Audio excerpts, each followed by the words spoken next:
Halo, Assalamualaikum Sobat Story. Kita kembali lagi di bedah buku Master Your Pain. Kita ke episode pekan kedua ya. Kita membahas bab hari ini. Saya mau bahas yang seger-seger nih. Tentang minuman yang paling seger dalam hidup kita. Ayo, teman-teman, ada yang bisa nebak? Nah, kita bahas Master Your Pain ini. Minuman paling seger dalam hidup kita adalah penghinaan. Loh, kok bisa ini jadi minuman yang paling seger? Nah, kita bahas di bab ini, teman-teman. Saya harapkan teman-teman untuk jangan cuman dibaca bab-bab tertentu aja. Teman-teman, saya sarankan untuk baca dari awal ya, biar nggak ada mispersepsi dengan buku ini. Oke, kita review dulu dengan kecenderungan dari makhluk yang bernama manusia.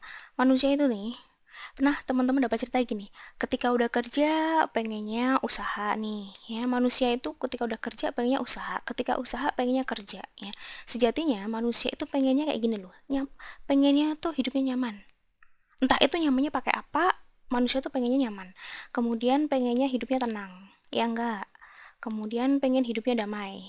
Nah, ini esensi yang sangat esensial buat manusia. Manusia itu esensinya pengen rebahan, tapi duit lancar. Tapi lancar nih duitnya. Ini jadi bukan masalah jadi pengusaha atau menjadi pekerja gitu ya. Kalau misalnya teman-teman dapat iklan yang diminta join LMM gitu ya, mending jadi bos di usaha sendiri dibanding jadi budak korporat ya. Sebenarnya teman-teman, manusia tuh pengennya gini loh, rebahan tapi duit lancar ya. Yang nggak enak itu nggak rebahan, duit nggak ada. Nah, sayang teman-teman, ketika manusia hidup di dunia, ya, ada sesuatu yang alami bakal kejadian sama kita semua. Nggak ada satupun orang yang nggak bakal kena. Itu apa? Penghinaan. Ini saya cerita orang yang katanya di dunia itu perfect ya. Teman-teman tahu nggak di keluarga British Royal Family, teman-teman pernah kenal atau mungkin pernah tahu atau pernah googling namanya Kate Middleton. Ya, seorang sekarang jadi istri dari Pangeran William, itu pernah dihina luar biasa. Padahal kalau ngelihat dirinya juga perfect gitu ya, cantik gitu kan ya. Cantik, setia sama pangeran, sekarang menjadi ibu dari 3 anak gitu ya. Tapi tetap aja media Inggris itu menghina dia itu luar biasa kalau lihat penghinaannya. Artinya mau kita jadi perfect, mau kita apalagi nggak perfect gitu ya, penghinaan itu merupakan makanan yang akan kita temui. Kalau nggak sekarang ya nanti, kalau nggak nanti ya nantinya lagi gitu ya. Jadi namanya penghinaan, teman-teman, sekali lagi jangan pernah punya planning untuk menghindari penghinaan. Karena ini sesuatu yang alami ada dalam kehidupan manusia. Ini emang manusia gini sih, banyak gitu ya. Jadi penghinaan itu itu alami ya. Jadi teman-teman nggak mungkin nggak dapat. Nah, pertanyaannya, kalau ini alami, berarti kan nggak mungkin dihapus. Itu adalah bagaimana, how to deal it gitu loh. Bagaimana kita mengatasi itu. Oke, saya tahu bahwa penghinaan itu akan menghasilkan kondisi di mana kita akan menjadi terpuruk. Ya, kita merasa nggak guna, kita merasa di beban keluarga, kita merasa berdosa hidup aja ya. Nafas aja kayaknya dosa gitu kan ya. Ada kondisi terpuruk di mana ini ngebuat kita itu menangis ya.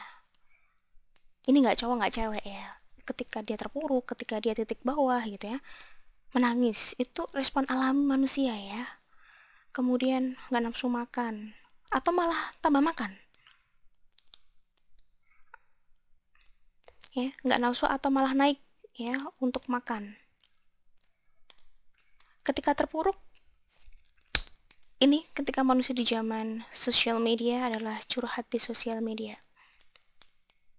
Nah, ini dikatakan penulis ceroboh banget ya, ketika kita lagi terpuruk dan kemudian kita curhat di sosial media, itu adalah the worst things ever gitu ya. Berarti itu adalah sesuatu yang paling buruk untuk dilakukan. Ketika kita terpuruk justru malah kita lari ke sosial media. Oke, jadi kita fokus penghinaan itu nggak mungkin dihilangkan dari muka bumi. Jadi bagaimana mengatasi ini buat teman-teman, silahkan persiapkan diri karena 23 hari lagi sudah Ramadan, berarti berikutnya Lebaran. Nah, sebenarnya horor bukan Ramadan ya, yang horor tuh Lebarannya. Buat yang kerjanya lagi nggak bagus di mata tetangga, siap-siap. Buat yang usia 30 belum nikah, siap-siap. Buat yang gap year, siap-siap. Siap-siap menghadapi penghinaan nanti di kampung halaman masing-masing. Ya. Nah, Sebetulnya ketika kita mengatasi ini, kita mengatasi ini, ketika kita mengatasi, kita kan harapannya tadi ya kayak curhat sosial media, kemudian kita ini harapannya kita dimengerti. Tapi sayangnya dunia nggak seramah itu, teman-teman. Bukannya dimengerti, kita itu justru malah dihujat.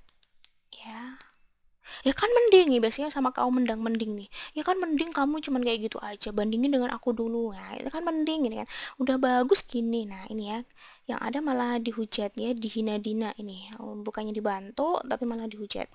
Nah, jadi teman-teman harus pahami alurnya manusia di dunia itu, namanya dunia itu dunia pasti ada penghinaan. Nah, kita nggak mungkin bisa menghapus penghinaan, yang ada adalah bagaimana kita mengatasi, curhat ke sosialnya, bagaimana kita mengatasi, kan harapannya dimengerti tapi ternyata dihujat. Ini menghasilkan dua output, teman-teman. Ketika bukan dimengerti tapi malah dihujat, ada yang makin jatuh. Ya, teman-teman bisa googling betapa usia kesehatan mental ya anak-anak, usia-usia di mana terserang depresi itu usianya makin muda ya. Bagaimana dengan kecanggihan teknologi justru membuat manusia itu makin beringas gitu ya. Ada juga selain makin jatuh, ada juga yang bangkit. Nah, ini kan opsi yang kita inginkan. Bagaimana caranya kita ke sini? Bagaimana ketika dunia itu penghinaan adalah sesuatu yang alami, bagaimana kita mengatasi? Kalaupun kita dihujat, kita berharap kita menjadi posisi yang bisa bangkit. Nah, pilihan antara makin terpuruk atau makin bangkit, makin terpuruk atau misalnya bangkit, itu sebetulnya akan muncul ketika penghinaan itu udah luar biasa, teman-teman. Ya, mau terpuruk atau bangkit itu biasanya pilihan-pilihan ini akan muncul menjadi pembenar keadaan, menjadi gini loh. Untuk cari pembenaran ini menyalahkan keadaan.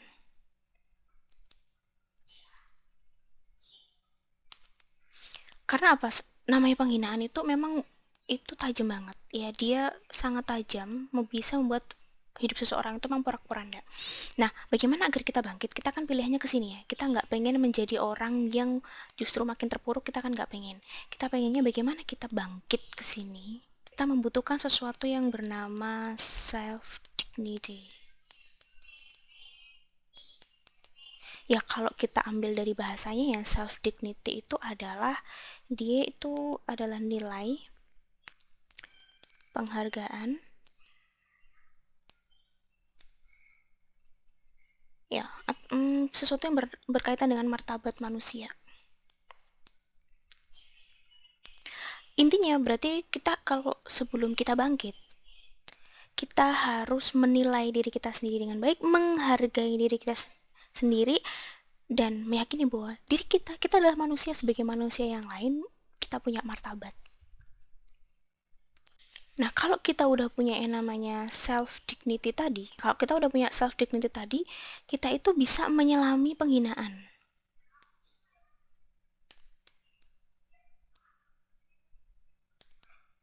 Ya, penghinaan itu pahit, tapi kita bukan menolak rasa pahit itu, tapi kita mencoba menerima rasa pahit itu sebagaimana ibaratnya kayak kita minum kopi. Kopi itu kan pahit-pahit gitu kan disukai ya, gitu ya. Eh, Pahit itu nggak selalu bagus, pahit itu juga nggak enak. Tapi kita membentuk diri kita itu tolerable terhadap rasa pahit itu sendiri. Karena kita tahu bahwa kita paham betul dunia tidak ramah.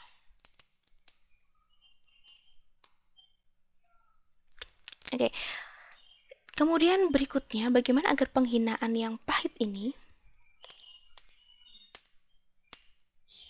bagaimana agar penghinaan yang pahit ini teman-teman, ya penghinaan yang pahit ini bisa menjadi kekuatan baru. Ya, dia bisa menjadi kekuatan baru yang membuat kita bisa merespon dengan lebih baik. Gitu. Jadi ibaratnya apa-apa yang menjadi kekurangan kita justru ya rasa sakit dari kekurangan kita, karena kita punya harga diri, karena kita butuh dihargai, karena kita butuh untuk bermartabat, itu justru menjadi kekuatan baru yang membuat kita mental ya. Kalau ibaratnya di titik minus, semakin minus maka eh, potensi untuk semakin melejit ke atas tuh semakin tinggi. Dan ingat teman-teman, ketika menyusun kekuatan baru, ada sesuatu yang fitrah direspon oleh manusia, yaitu ketika dia mengalami penghinaan, dia bakal bersedih. Dan ini harus teman-teman ingat, bersedih tidak sama dengan kalah. Jadi teman-teman, buat yang lagi dihina, yang lagi dianggap sebagai beban dunia, dianggap sebagai beban, kemudian dianggap gak guna, kemudian di titik terendah, ingat teman-teman boleh bersedih loh. Karena bersedih tidak sama dengan kalah. Ini harus teman-teman camkan. Boleh bersedih, teman-teman. Ya, bahkan ketika teman-teman lagi kecewa, lagi ini, bersedih aja dulu. Karena kalau kita tidak melewati fase bersedih, biasanya kita nggak tahu titik terang penyelesaian masalahnya di mana. Nah, dari sini gitu ya, ketika kita ambil contoh aja deh, kalau misalnya teman-teman masih belum ada gambaran gimana sih cara bersedih itu akhirnya bisa menjadi kekuatan luar biasa untuk berkarya yang lebih baik. Teman-teman pernah kenal sosok Fiersa Besari?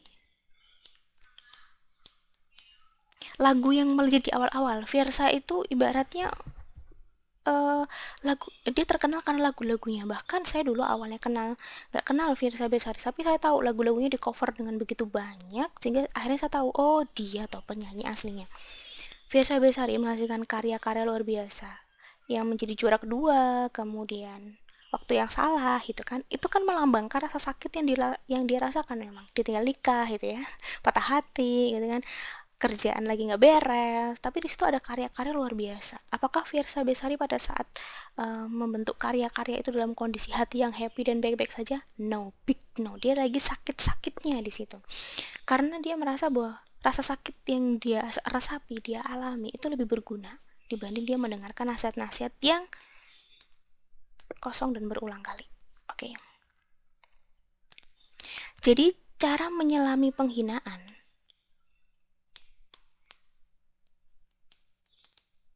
itu yang paling simpel adalah silahkan bersedih ya. Silahkan bersedih. Itu nggak dilarang. Ketika satu orang dengan orang yang lain tuh butuh level bersedih yang beda-beda ya. Jadi puasin dulu bersedihnya.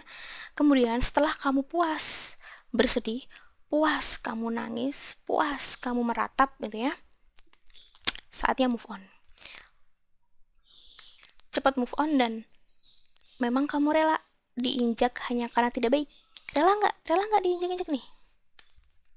Hey sayang, teman-teman semua, penulisnya pakai kata sayang. Sayang, seharusnya kamu itu bahkan bisa berlari kencang saat kamu demam tinggi.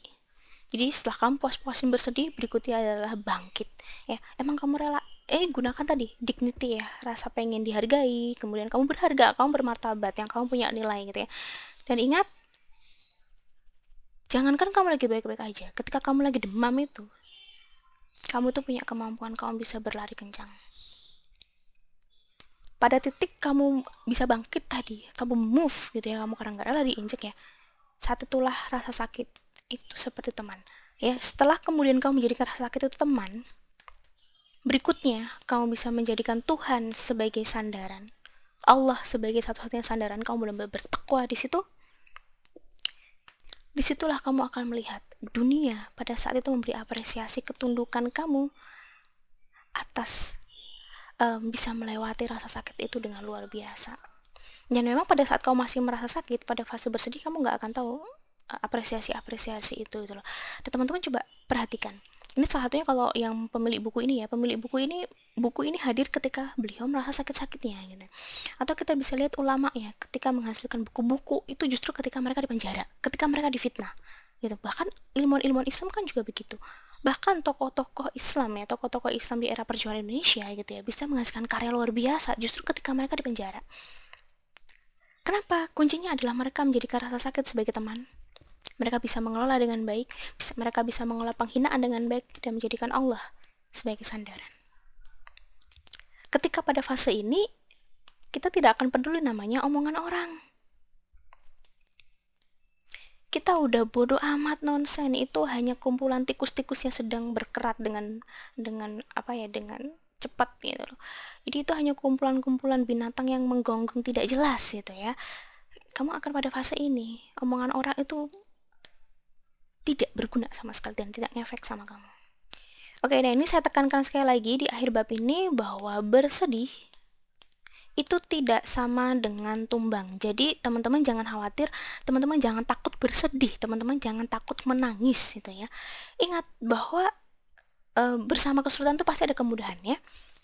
Jadi teman-teman jangan takut bersedih. Ini kadang-kadang kan gini, masih merasa kalau menangis tuh tandanya kalah, tandanya lemah gitu ya. Enggak. Teman-teman, kalau perlu, sebelum solusi itu terwujud dalam otak teman-teman, bersedih aja dulu gitu loh.